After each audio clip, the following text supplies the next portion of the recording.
वैसे तो इस क्वेश्चन में जो पूछा गया है वो याद करने वाली बात है, बट अगर आप भूल गए हैं तो मैं यहाँ पर कंप्लीट डेरिवेशन भी बताने वाला हूँ। पूछा क्या है पहले ये तो देख लो। रेशियो पूछा है एवरेज इलेक्ट्रिक एनर्जी डेंसिटी और एवरेज मैग्नेटिक एनर्जी डेंसिटी। बात हो रही है ईएम वेव की, और ईएम वेव में यहाँ पर अगर ना भी दिया होता तो ऐसा ही होता है। ये इलेक्ट्रिक फील्ड की इक्वेशन है और ये मैग्नेटिक फील्ड की इक्वेशन है।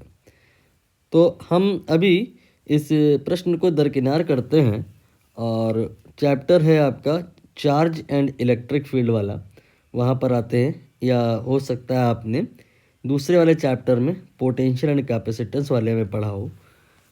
फार्मूला आपने बताना है energy density because of electric field. कुछ आपको रिकॉल करा दूं मैं। एक कैपेसिटर है, यहाँ पे प्लस प्लस आप बना लो, यहाँ पे माइनस माइनस बना लो। तो प्लस से माइनस की तरफ एक इलेक्ट्रिक फील्ड होती है, और इस स्पेस में जहाँ पहले कुछ नहीं था, जब ये प्लस और ये माइनस नहीं थे तो यहाँ कुछ नहीं था, लेकिन प्लस माइनस की प्रेजेंस की वजह से ये स्पेस जो फ्री स्पेस था अब इलेक्ट्रीफाइड हो गया है। तो इस इलेक्ट्रीफाइड में स्पेस में जो एनर्जी है उसकी डेंसिटी का फॉर्मूला होता है। अब इसका डेरिवेशन तो हम नहीं कर पाएंगे अभी, नहीं तो बहुत लेंदी हो जाएगा। ये होता है U E half then E zero E square. और अब आप आइए, चैप्टर है आपका मूविंग चार्ज। मूविंग चार्ज में कैपेसिटर नहीं बनाएंगे, हम एक सोलेनाइड बनाएंगे। ये सोलेनाइड प्रिपेयर हो गया। इसमें आप इस प्रकार से करंट फ्लो करवा दीजिए। अभी तो फ़िलहाल ये वाइंडिंग है, और अब हम यहाँ पे करंट को फ्लो करवा देते हैं। तो इससे क्या होता है, ये जो ट्यूब है जिसमें वाइंडिंग है उसके अंदर एनर्जी स्टोर हो जाती है। और इस बार ये जो एनर्जी स्टोर होती है not because of electric field, it is because of magnetic field. तो मैग्नेटिक फील्ड की वजह से जो एनर्जी होती है उसे हम मैग्नेटिक फील्ड एनर्जी डेंसिटी कहते हैं, और यू बी से रिप्रेजेंट करते हैं। इसका फॉर्मूला होता है बी स्क्वायर डिवाइड बाई 2μ0। ये दो बातें अगर आपको याद हैं तो अब हम इसे ईएम वेव में यूज़ करेंगे। अगर ईएम वेव की बात हो रही है तो ईएम वेव में आपकी इलेक्ट्रिक फील्ड भी होती है और मैग्नेटिक फील्ड भी होती है। हाँ, वो बात अलग है कि यहाँ पर न इलेक्ट्रिक फील्ड कांस्टेंट होती है न मैग्नेटिक फील्ड कांस्टेंट होती है। दोनों की इक्वेशन दी भी हुई है, आप एक बार वहाँ देख लो तो समझ में आएगा कि ये जो फील्ड है ये ऑसिलेटिंग है। ई का जो वैल्यू होता है वो होता है ई zero sine omega T minus के एक्स। मैं उसको फाई से रिप्लेस कर दिया हूँ शॉर्ट में लिखने के लिए। नाउ जो बी होगा वो होगा B not then sine phi.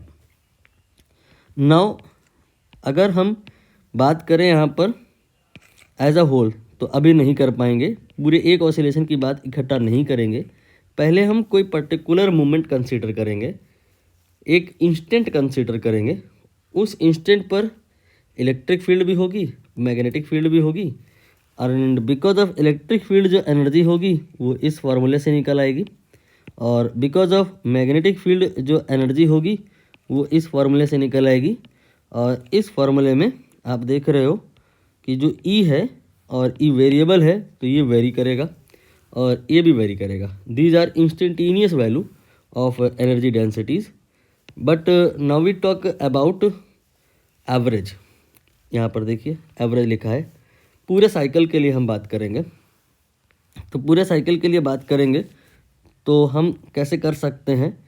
ई का वैल्यू रख के देख लो, यहाँ पर आ जाएगा E not square sine square five, यहाँ पे आ जाएगा B not square sine square five. ठीक है।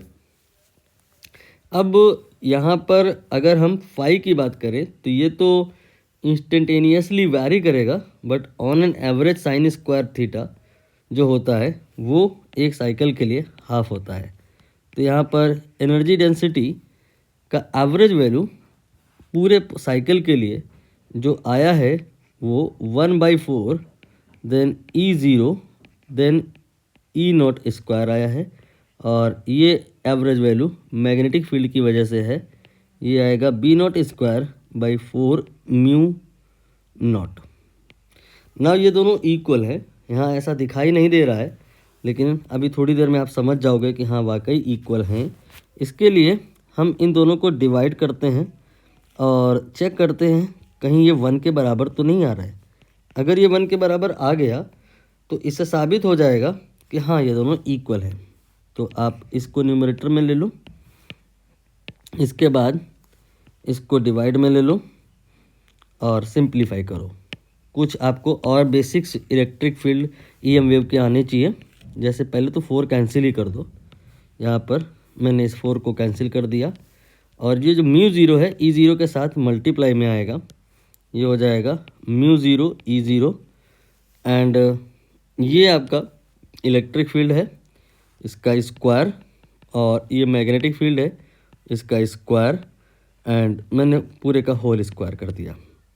अब ये जो होता है EM वेव में आपको सिखाया गया होगा, C स्क्वायर के बराबर होता है, C स्क्वायर यानी 1/c स्क्वायर के, और जो E0 बाई B0 होता है ये C के बराबर होता है, स्क्वायर हो गया, पूरा पूरा कैंसिल हो गया, 1 के बराबर आ गया। इससे ये साबित हो गया कि ये दोनों में कोई स्पेशल नहीं है, दोनों इक्वल हैं, रेशियो 1 है।